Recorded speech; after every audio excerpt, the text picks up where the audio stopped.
All YouTube channel viewers are welcomed here. मैं Anup Singh.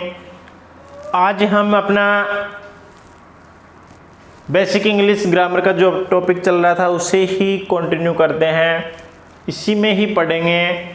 Topic चल रहा था अपना बेसिक इंग्लिश ग्रामर, इसी में ही एक स्ट्रक्चर था जिससे हमने बहुत सारे अलग अलग सेंटेंस से निकाले थे।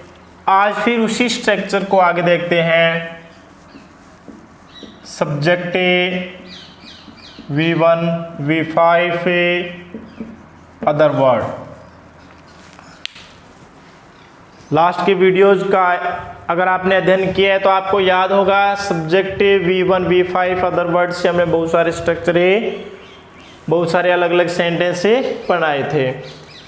देखिए, इस स्ट्रक्चर से सेंटेंस से स्टार्ट करने से पहले अगर आप न्यू व्यूवर्स हैं या अभी तक आपने इस चैनल को सब्सक्राइब नहीं किया तो चैनल को जल्दी से सब्सक्राइब कीजिए, साथ में बेल आइकन प्रेस कीजिए ताकि आपको न्यू वीडियो नोटिफिकेशन मिल सके जैसे ही हम वीडियोज अपलोड करें।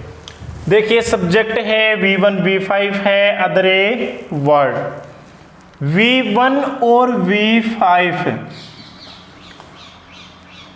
समझने वाली बात है, वर्ब की फर्स्ट फॉर्म और वर्ब की फिफ्थ फॉर्म। ये हमने एक इससे पहले सारणी पढ़ी थी लास्ट के एक वीडियो में, आप अच्छे से अध्ययन करना, जिसके अंदर हमने V1 से V5 तक इनका अध्ययन कर लिया था।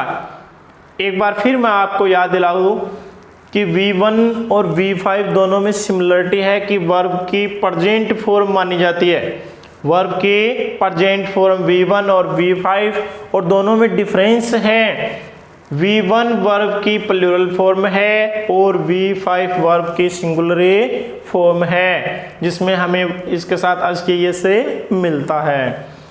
इसी स्ट्रक्चर से, इसी पैटर्न से नया सेंटेंस देखिए कैसे। There is a nothing but a noun। इसी स्ट्रक्चर से, इस पैटर्न से सेंटेंस निकालेंगे। सब्जेक्ट की जगह क्या है, देयर। V1 हो गया इसमें R, और इज हो गया इसमें V5। इज सिंगुलर है, R इसमें प्लूरल है। Nothing but a noun. इसके पहले के स्ट्रक्चर में नथिंग बट से ही हमने सेंटेंस बनाए थे, लेकिन नथिंग बट के बाद में इसमें V1 प्लस नाउन आ रहा था। Nothing but plus V1 plus से नाउन आ रहा था, लेकिन इसमें नथिंग बट के तुरंत बाद क्या आ जाएगा, नाउन। देखिए कैसे, एग्जाम्पल देखिए।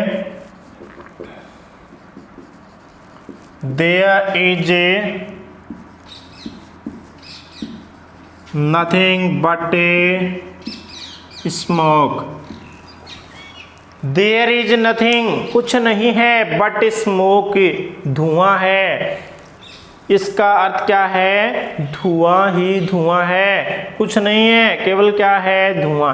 इसका मतलब है धुआं ही धुआं है। किसी एक ही चीज को बताने के लिए किसका यूज है, nothing but plus a noun. Next example देखिए। There are a nothing but a man on the road. There are nothing, कुछ नहीं है, but man on the road, सड़क पर केवल आदमी ही आदमी है, कोई नहीं है सड़क पर, केवल क्या है, आदमी। इसका मतलब है रोड पर आदमी ही आदमी है। ठीक है, इसी स्ट्रक्चर से देखिए। देयर ए, इसमें इज है, इसमें आर है। इज इसमें V5 के रूप में, आर इसमें V1 के रूप में। ये प्लूरल का काम कर रहा है, ये सिंगुलर का। ये भी डिफरेंस देख लीजिए, दोनों में देयर है, फिर भी यहाँ इज और आर है। तो ये अपना एक रूल होता है कि देयर से जो सेंटेंस स्टार्ट होता है उसमें इज और आर का यूज करें, उस के बाद में जो नाउन आ रही है वो अगर सिंगुलर है तो इज का यूज होता है, वो प्लूरल है तो आर का यूज होता है। स्मोक देखिए, इसमें स्मोक को क्या माना जाता है, सिंगुलर, वैसे अनकाउंटेबल होता है तो क्या माना जाएगा, सिंगुलर, तो किसका यूज कर दिया, इज का। इसमें मैन ये प्लूरल को बता रहे हैं, इसका मतलब यहाँ किसका यूज हो गया, आर का। ठीक है, तो ये अपना स्ट्रक्चर है, there is are nothing but a plus noun. Noun इसमें स्मोक है, इसमें मैन है, जिनका अर्थ होगा जो भी नाउन है, जैसे स्मोक है तो क्या है, धुआं ही धुआं है और कुछ नहीं है, केवल क्या है, धुआं। मैन ऑन द रोड, सड़क पर केवल क्या है, आदमी ही आदमी, और कोई नहीं है और कुछ नहीं है, सड़क पर क्या है, आदमी ही आदमी है। नेक्स्ट देखिए, नेक्स्ट सेंटेंस से इसी स्ट्रक्चर को आगे बढ़ाएंगे। देखिए,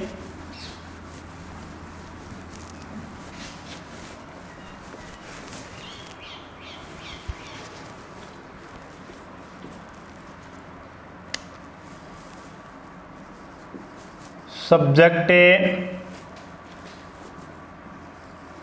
गो, गोज या कीप, कीप से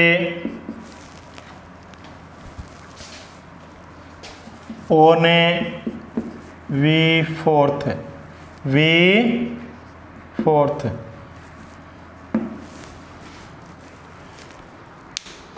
नेक्स्ट अपना जो सेंटेंस से हम बनाएंगे रूल अपना वो ये सब्जेक्ट है V1 V5। V1 के रूप में गो हो सकता है, V5 के रूप में गोज हो सकता है, V1 के रूप में कीप, V5 के रूप में कीप्स भी हो सकता है। या तो गो और कीप का यूज करें या गोज और कीप्स का यूज करें। इसके बाद में देखिए ओने प्लस V4। V4 मैं आपको बता दूं, उस सारणी में हमने पढ़ा था V4। V4 होता क्या है, वर्ब प्लस ING। अच्छे से आपने अगर पढ़ा है पीछे का वीडियो तो आपको समझ आ जाएगा कि V4 होता क्या है, पूरी डिटेल से मैंने आपको बताया था। तो इसमें वर्ब की कौन सी फॉर्म यूज होगी, V4, वर्ब के साथ है ING। On plus V4, on plus V4 किसको बताएगा, ये कॉन्टिन्यूटी को, इसको बताएगा कॉन्टिन्यूटी। कॉन्टिन्यूटी का अर्थ है किसको, निरंतरता। किसी भी कार्य की निरंतरता को, किसी भी काम के जारी रहने को बताएगा ओन प्लस V4। एग्जाम्पल देखते हैं कैसे।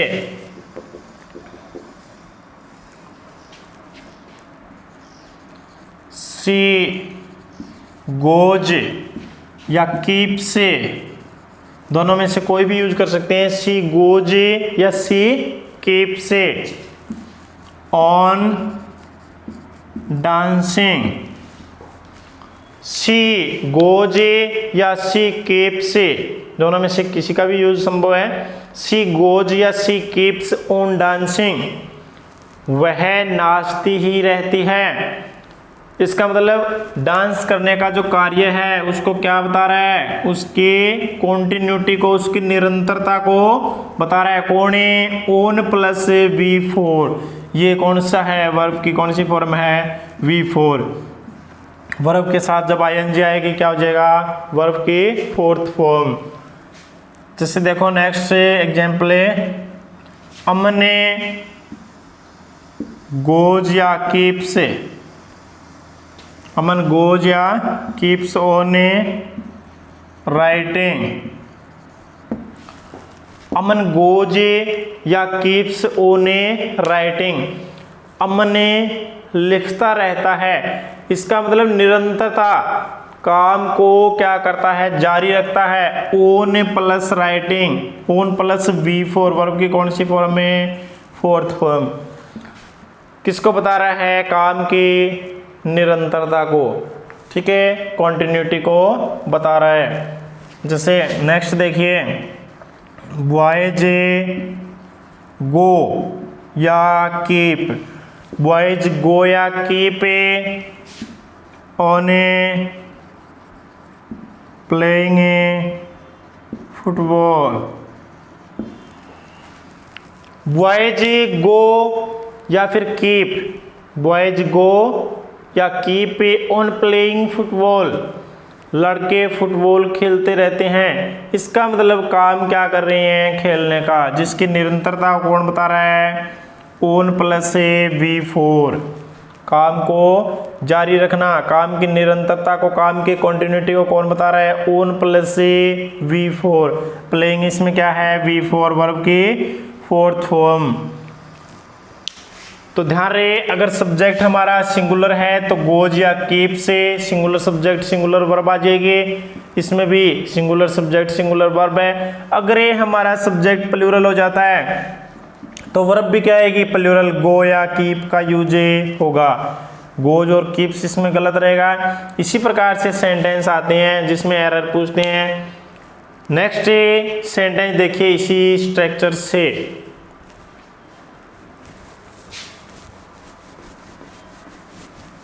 अगर स्क्रीनशॉट लेना चाहो तो आप ले सकते हैं, थोड़ा टाइम आपको मिल जाए, वीडियो बैक करके आप स्क्रीनशॉट भी इसका ले सकते हैं। नेक्स्ट स्ट्रक्चर देखिए,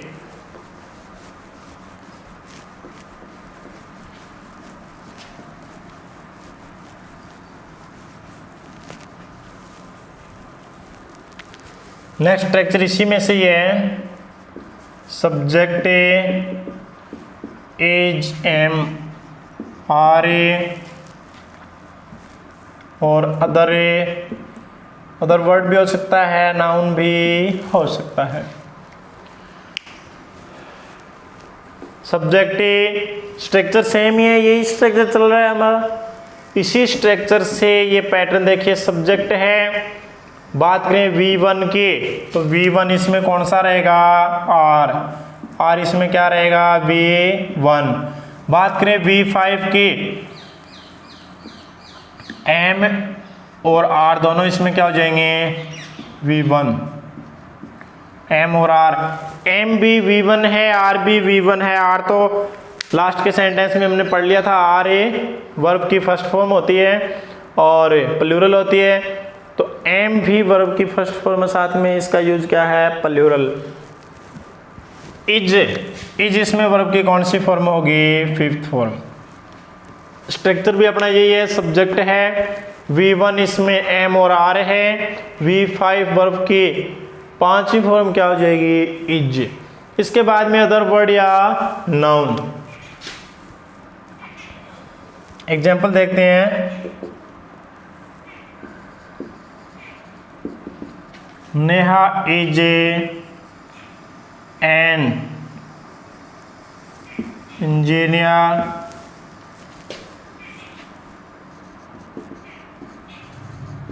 his father is a carpenter, your friends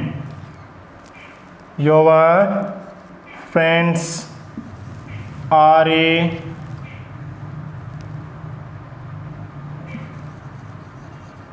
honest।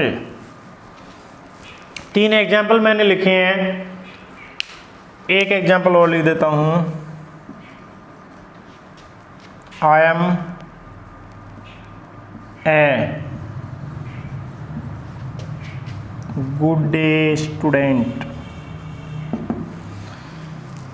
यहाँ पर हमें चार एग्जाम्पल, चार सेंटेंस मैंने लिखे हैं। बात करें इज, आर, एम, इन चारों सेंटेंस में जो इज, एम, आर का यूज हुआ है, ये सबसे पहले तो देख ले है क्या, ये फॉर्म बी, ठीक है, बी जो एक वर्ब है उसकी फॉर्म है फर्स्ट फॉर्म और ये फिफ्थ फॉर्म। सारणी में मैंने आपको बताया था वर्ब टू बी, जिसका अर्थ होता है होना, किसी का कुछ होना बताएंगे तो प्रेजेंट में इज, एम, आर, पास्ट में वॉज, वर, यूज मैंने बताया था। तो यहाँ पर हम इज एम आर का यूज पढ़ रहे हैं, तो इज का यूज हो गया, सिंगुलर के साथ में इज का यूज होता है, लेकिन वर्ब की कौन सी पांचवी फॉर्म है, सिंगुलर। ठीक है, वर्ब है ये यहाँ, न कि हेल्पिंग वर्ब। और आर ए और एम ये वर्ब की फर्स्ट फॉर्म है, वर्ब की प्लूरल फॉर्म में है। तो इसके साथ में देखिए अदर वर्ड या नाउन के रूप में इसमें इंजीनियर, कारपेंटर, ठीक है, और स्टूडेंट, ये सभी के सभी इसमें अदर वर्ड या नाउन के रूप में यूज किए जा रहे हैं। तो इसी स्ट्रक्चर से हमारा V1 V5 का जो स्ट्रक्चर चल रहा है, इसी से ही हम सेंटेंस से अलग अलग निकाल रहे हैं। अब बी की फॉर्म के इज एम आर का सिंपल सा यूज हमने देख लिया, किसी का कुछ होना बताया जाए। इसी में ही नेक्स्ट स्ट्रक्चर देखिए,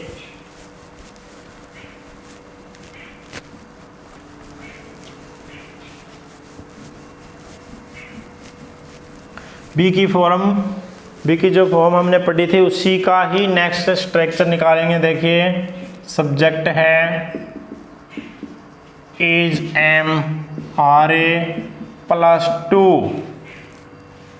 plus V1 plus other a word. Last जो अपना स्ट्रक्चर था subject is am are plus a noun या अदर वर्ड, लेकिन इसमें सब्जेक्ट है इज एम आर, बिल्कुल सेम है, इज एम आर प्लस 2। अब इज एम आर के बाद में इसमें क्या है, 2 हमने यूज किया है, जो कि किसको बताएगा, is to am to are 2 किसको बताता है, प्लान को, योजना को। कोई भी किसी भी कार्य की जो योजना बनाई जाएगी उसको किससे बताएंगे, is to am to are 2। Present में हो तो, अगर पास्ट में हो तो वाज टू और ए वर 2। देखिए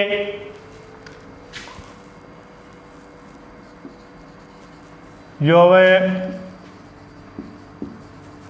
ब्रदर इज टू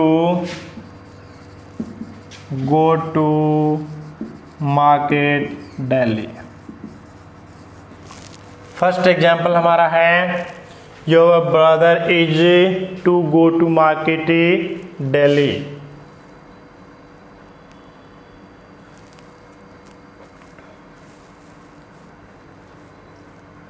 नेक्स्ट देखिए, I am to teach you.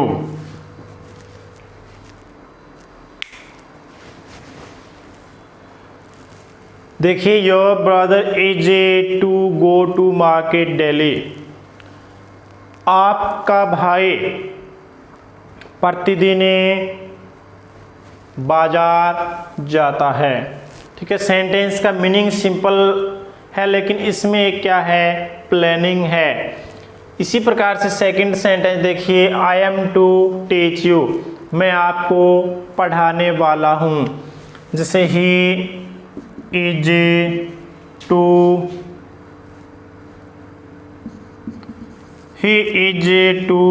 Singh a song, वह एक गीत गाने वाला है।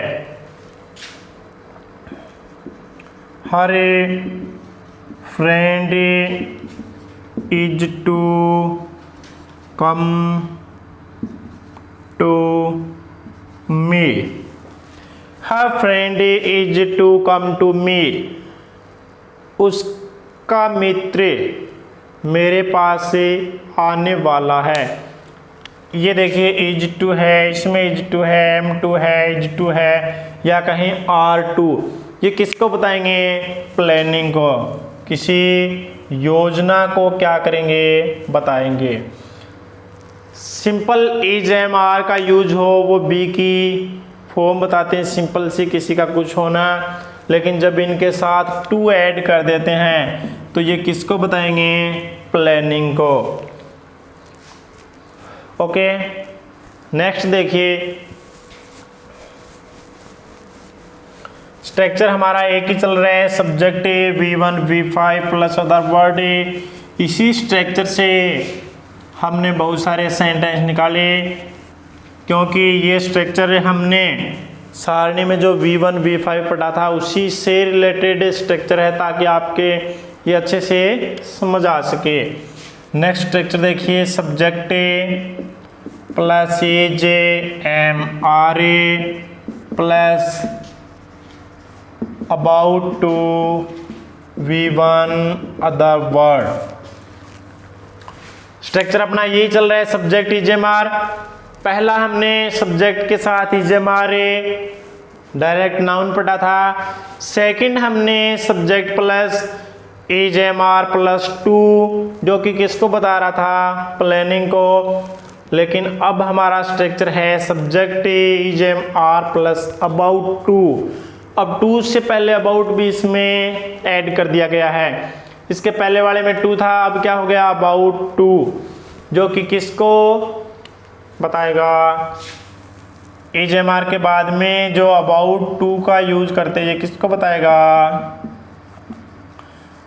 इमीडिएट प्लान को। इमीडिएट प्लान का अर्थ है तुरंत ही बनाई गई योजना, एक ही दम किसी कार्य को करने की अगर हम प्लानिंग कर रहे हैं, इमीडिएट प्लान। इमीडिएट प्लान के लिए EJMR प्लस अबाउट 2। ठीक है, एग्जाम्पल देखते हैं। Surabhi is about to clean her room. Surabhi is about to clean her room. Surabhi अपने कमरे को साफ करने ही वाली है। इमीडिएट प्लानिंग के लिए अगर कहें Surabhi is to clean her room, Surabhi अपने कमरे को साफ करने वाली है।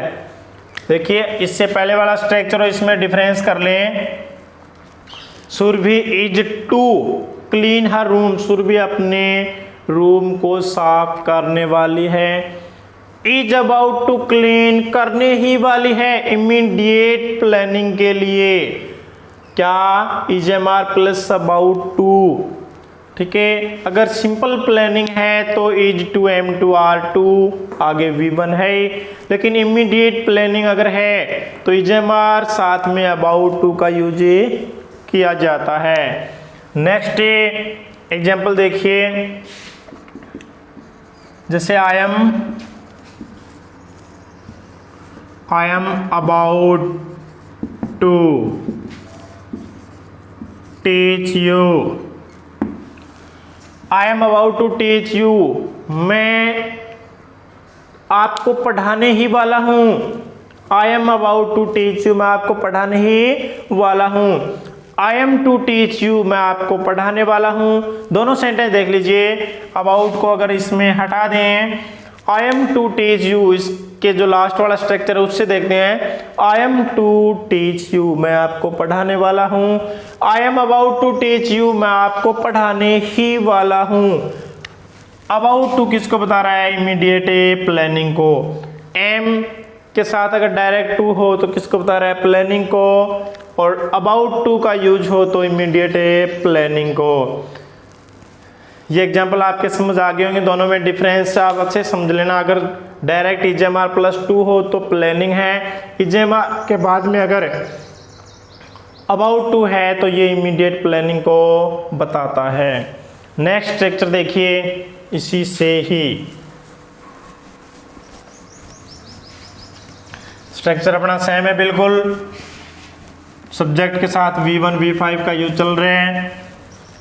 वर्ब की टोटल फॉर्म जानने के लिए आप अच्छे से एक सारणी पढ़ें। लास्ट के वीडियो में रोल ऑफ एक्सिलरी वर्ब का एक कंप्लीट वीडियो हमने कर रखा है। Subject has, have plus noun या अदर वर्ड। ये स्ट्रक्चर अपना बिल्कुल सेम इसी से ये सब्जेक्ट V1 हो जाएगा हैव, V5 हो जाएगा हैज। V1 प्लूरल फॉर्म होती है, हैव इसमें प्लूरल है। V5 वर्ब की सिंगुलर फॉर्म होती है, तो वर्ब की सिंगुलर फॉर्म कौन सी है जे। अदर वर्ड है, अदर वर्ड में अदर वर्ड हो सकता है, नाउन भी हो सकती है। सेंटेंस देखिए, अब यहाँ हैज और हैव है, ये किसका काम करेगी, मेन वर्ब का।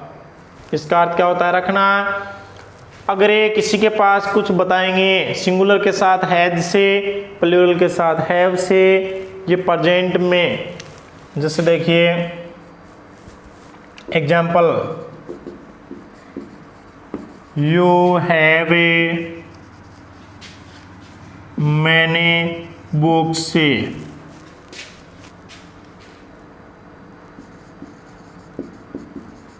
Ankita has a new sari,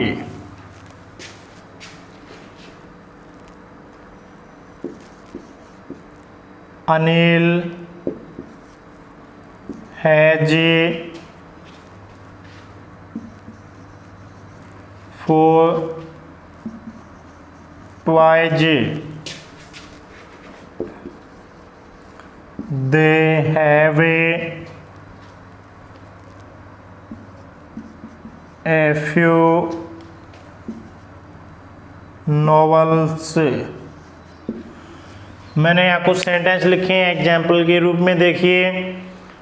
बात करें यू हैव मैनी बुक्स से, आपके पास से कई सारी पुस्तकें हैं। हैव किसको बता रहा है, किसी के पास कुछ होना।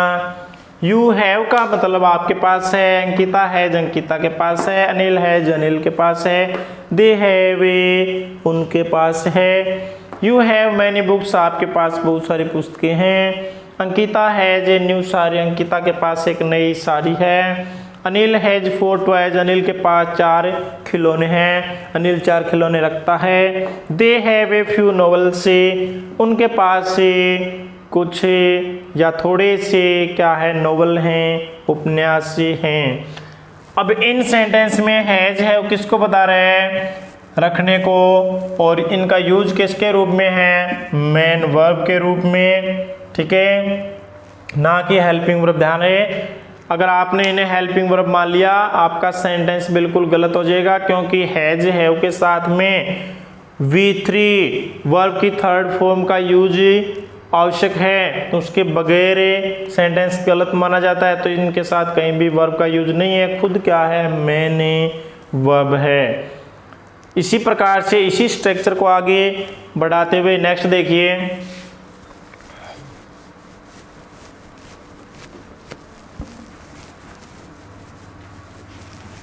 इसमें सब्जेक्ट के साथ हैज हैव V1 और V5 के रूप में हमने यूज किया था हैज हैव। नेक्स्ट स्ट्रक्चर को देखते हैं। नेक्स्ट स्ट्रक्चर देखिए,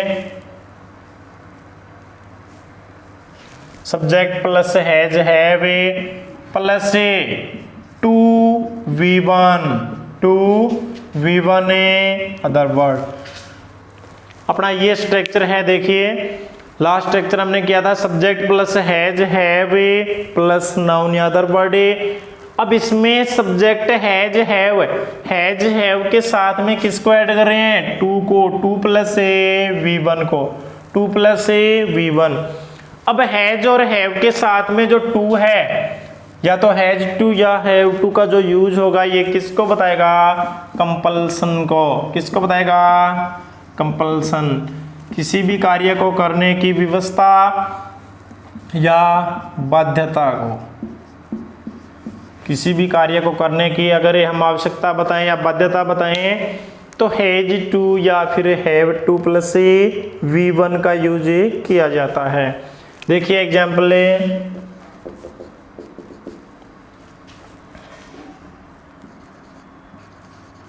Manu has to wash her clothes. Second sentence देखिए, her mother has to prepare breakfast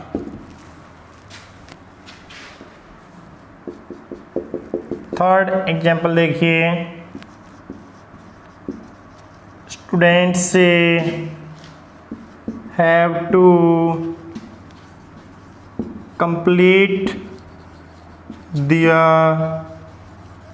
homework.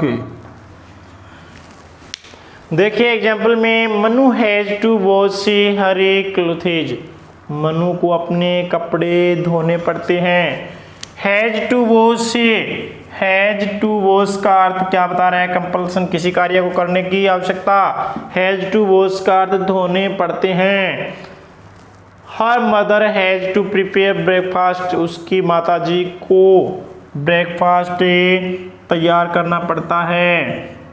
Has to prepare, तैयार करना पड़ता है। Students have to complete their homework, विद्यार्थियों को अपना गृह कार्य, अपना होमवर्क पूर्ण करना पड़ता है, पूरा करना पड़ता है, क्या है, बाध्यता। तो has to, have to plus V1 किसको बताते हैं, कंपल्सन को, किसी भी कार्य को करने की आवश्यकता को। तो यहाँ अपना ये स्ट्रक्चर है जो सब्जेक्ट के साथ V1 और V5 का कंप्लीट होता है। आई होप आपके समझ आ गया होगा। अगर समझ नहीं आया तो आप कमेंट बॉक्स में लिखिए, साथ में वीडियो का बार बार अध्ययन कीजिए।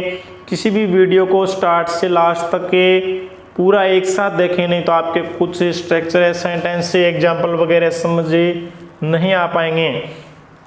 और वीडियो को फर्स्ट पार्ट से कंटिन्यू लास्ट तक देखें। ये नहीं कि आपने बीच के सेकंड पार्ट को देख लिया, किसी के फिफ्थ पार्ट को देख लिया, कभी आपने फर्स्ट पार्ट को देख लिया, इससे आपके कुछ भी समझ नहीं आ पाएगा। अच्छे से समझने के लिए, किसी भी टॉपिक का अच्छे से अध्ययन करने के लिए बिल्कुल कंटिन्यू उसको देखिए, इसको आप अच्छे से अध्ययन कर लीजिए। आज का जो वीडियो है हमारा बेसिक इंग्लिश ग्रामर का, जिसमें हमारा जो स्ट्रक्चर चल रहा था उसी से रिलेटेड है। अंत में थैंक्स फॉर वॉचिंग।